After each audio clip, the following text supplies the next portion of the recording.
Subscribe कीजिए prime TV take YouTube channel को, bell icon को दबाएं और ऑल नोटिफिकेशन को ऑन करें सबसे पहले टेक वीडियोस देखने के लिए। फ्रेंड्स, आप में से काफ़ी सारे लोगों के यही कमेंट आते हैं कि नॉर्मल एसी और इन्वर्टर एसी के में से कौन सा एसी बेस्ट रहेगा, दोनों में से इलेक्ट्रिसिटी कंजप्शन किस एसी का कम रहेगा, साथ ही साथ में इनमें से कौन सा एसी बेस्ट रहेगा आपके लिए। तो यदि ऐसे ही डाउट आपके मन में भी हैं तो इन सभी क्वेश्चंस का आंसर मैं देने वाला हूं आज के इस वीडियो में। साथ ही साथ में बताने वाला हूं मैं इन एसी से रिलेटेड जैसे कुछ पॉइंट कवर करने वाला हूं, जैसे कि इनका वर्किंग प्रोसेस कैसा है, यहाँ पे एनर्जी कंजप्शन और इलेक्ट्रिसिटी बिल जो है किसमें कम रहेगा आपका, साथ ही साथ में यहाँ पे नॉइस लेवल जो है इन एसी का, कौन सा एसी आपके लिए बेस्ट रहेगा, यहाँ पे इसके जो ड्यूरेबिलिटी है और साथ ही इसका जो कॉस्ट आती है, और इनका लास्ट में मैं बताने वाला हूँ कंक्लूजन के बारे में कि कौन सा एसी रहेगा आपके लिए बेटर। तो वीडियो फ्रेंड्स काफ़ी ज़्यादा इंटरेस्टिंग होने वाला है, तो वीडियो को लास्ट तक ज़रूर देखें। यदि आप बिना स्किप किए हुए भी इस वीडियो को पूरा लास्ट तक देखते हैं तो आपके मन में जितने भी डाउट हैं, जितने भी क्वेश्चन हैं, सभी का आंसर आपको मिलने वाला है। नमस्कार दोस्तों, मैं हिमांशु आप सभी का स्वागत करता हूं आपके अपने YouTube channel Prime TV Tech में। तो चलिए आज की इस वीडियो को बिना किसी देरी के शुरू करते हैं।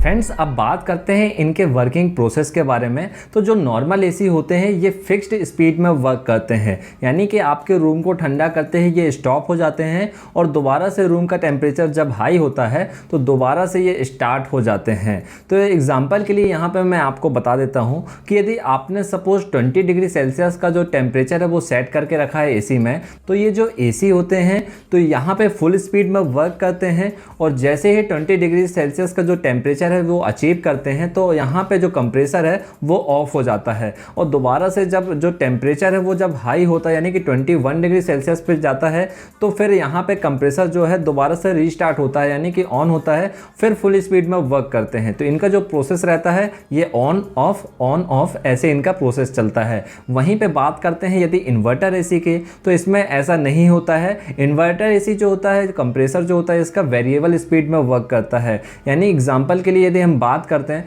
कि यदि आपने 20 डिग्री सेल्सियस टेम्परेचर सेट करके रखा है तो जैसे ही ये 20 डिग्री सेल्सियस को अचीव करता है तो यहाँ पे इसका जो कंप्रेसर ये ऑफ नहीं होता है और इसका जो प्रोसेसर, इसके जो कंप्रेसर है जिसकी जो स्पीड होती है वो स्लो हो जाती है और धीमे धीमे वर्क करती है। और यहाँ पे जैसे ही 21 डिग्री सेल्सियस यानी कि टेम्परेचर जब हाई होता है, 21 डिग्री सेल्सियस पे टेम्परेचर जाता है तो फिर स्लोली यहाँ पे जो कंप्रेसर है वो स्पीड इसकी हाई होती जाती है और दोबारा से यहाँ पे 20 डिग्री टेम्परेचर को वो अचीव करता है। फिर इसके बाद में फिर स्लोली वर्क करता रहता है, यानी कि कंप्रेसर जो है इसका ऑफ नहीं होता है, वेरिएबल स्पीड में हमेशा वर्क करते रहता है। और यदि मैं सिंपल शब्दों में यदि बताऊं तो यहाँ पे जो नॉर्मल एसी होता है यहाँ पे ये ऑन ऑफ इसका जो कंप्रेसर होता है ऑन ऑफ होता रहता है और यहाँ पे जो इन्वर्टर एसी होता है तो ये वेरिएबल स्पीड में कंटिन्यूसली वर्क करता रहता है।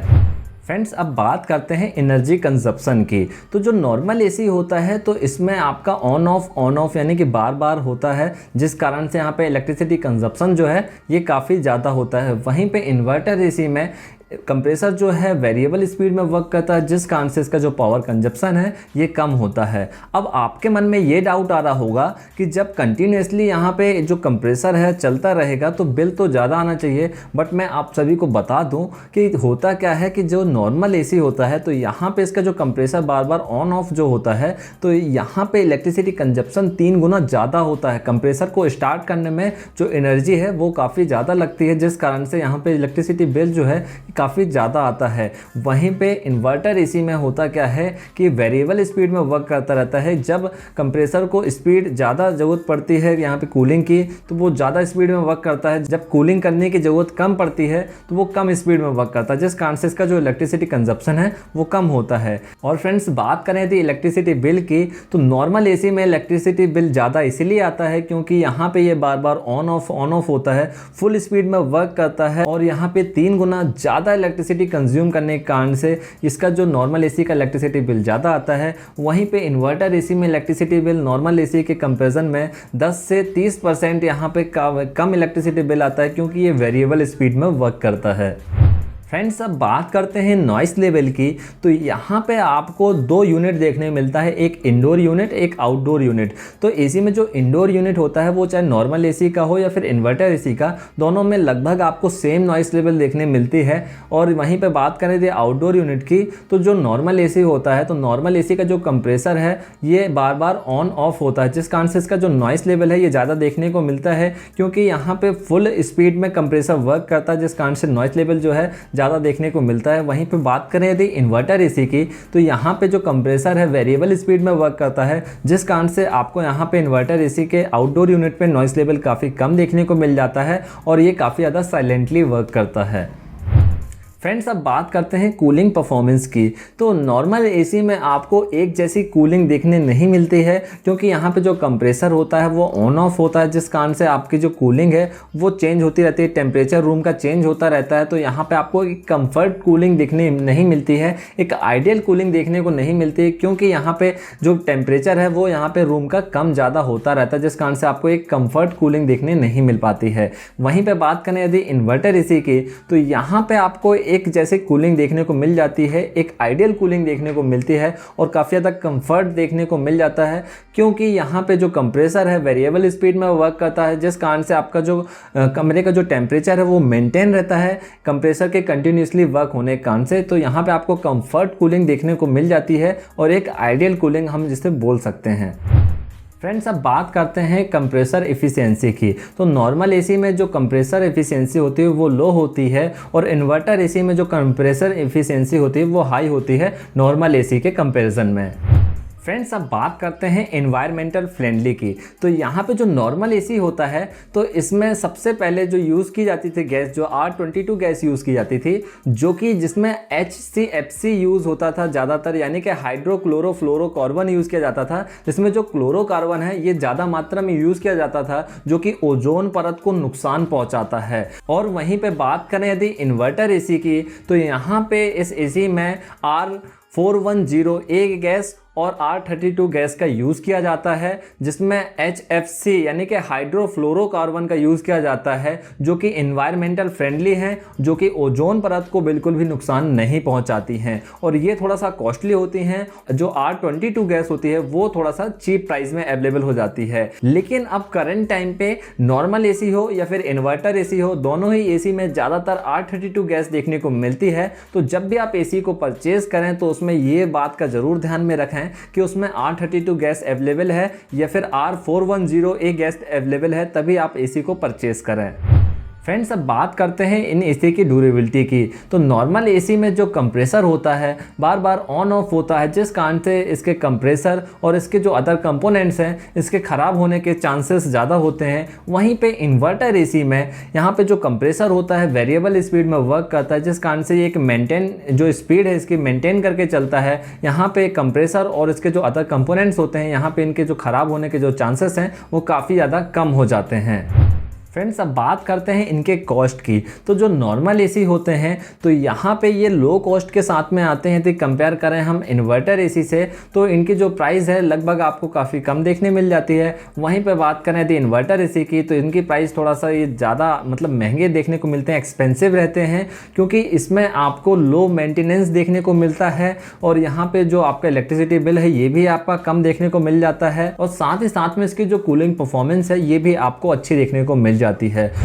फ्रेंड्स अब बात करते हैं कंक्लूजन की। तो यहाँ पे यदि आपका जो एसी का यूज़ है वो 5 से 6 घंटे डेली होता है तो मैं यही सजेस्ट करूँगा कि आपको एक इन्वर्टर एसी परचेस करना चाहिए। इन्वर्टर एसी में आपको इनिशियली जो कॉस्ट होती है वो थोड़ा सा ज़्यादा होती है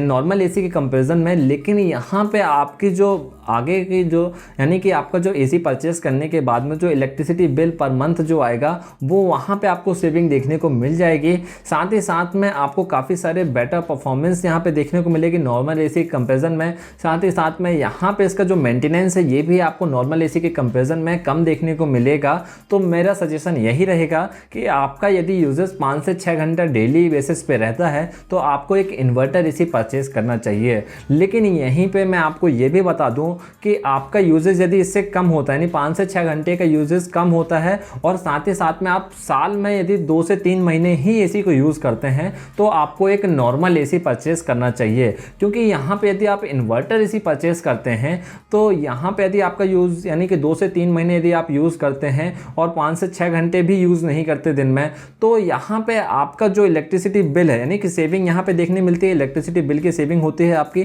साथ ही साथ में मेंटेनेंस कम होता है। लेकिन इस चीज़ को कवर करने के लिए आपको काफ़ी ज़्यादा साल लग जाएंगे। तो यदि आपका यूजेस 5 से 6 घंटे से कम है और साल में आपको 2 से 3 महीने यूज़ करना है एसी को, तो आप एक नॉर्मल एसी परचेस करिए। यदि इससे ज़्यादा यूज़ करना है आपको तो आपको एक इन्वर्टर एसी परचेस करना चाहिए। लेकिन यदि मैं पर्सनली सजेस्ट करूं तो आपको एक इन्वर्टर एसी ही परचेस करना चाहिए, क्योंकि यहाँ पे आपको जो इनिशियल कॉस्ट है वो 10 to 15% ही एक्स्ट्रा लगती है नॉर्मल एसी के कंपैरिजन में। और 10 to 15% एक्स्ट्रा कॉस्ट दे करके यदि आपको एक बेटर प्रोडक्ट मिल रहा है, क्योंकि यहाँ पे एसी एक ऐसा प्रोडक्ट है जिसे आप बार बार नहीं परचेस करते हैं। यदि आपने एक बार एसी को परचेस कर लिया तो आने वाले 5 से 6 साल तक आप बिल्कुल भी एसी को चेंज नहीं करेंगे। तो 5 से 6 साल आप यदि कंटिन्यूसली आप किसी प्रोडक्ट को यूज़ करेंगे तो वहाँ पे आपको यदि 30 से 40 हज़ार रुपये भी आप यदि किसी प्रोडक्ट पे खर्च कर रहे हैं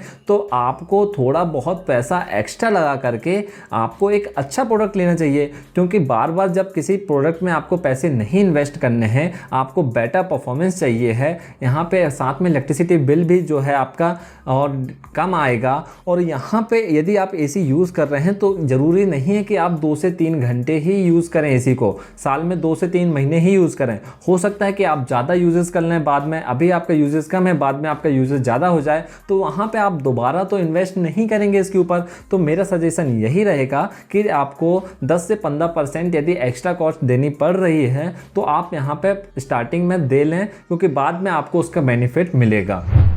फ्रेंड्स, उम्मीद करते हैं कि आज की इस वीडियो में मैं जितने भी इम्पोर्टेंट टॉपिक्स मैंने आपको बताए सभी आपके लिए काफ़ी ज़्यादा हेल्पफुल रहे होंगे। यदि वीडियो आपको पसंद आया है तो वीडियो को लाइक तो करिएगा ही, साथ में अपने फ्रेंड्स और फैमिली मेम्बर के साथ में इस वीडियो को शेयर ज़रूर करिएगा। और आपने अभी तक चैनल को सब्सक्राइब नहीं किया है तो चैनल को जल्दी सब्सक्राइब कर लें, क्योंकि हम ऐसे ही इंटरेस्टिंग टॉपिक हमेशा लाते रहते हैं। तो फ्रेंड्स, मिलते हैं एक नई और इंटरेस्टिंग वीडियो के साथ में, तब तक के लिए जय हिंद।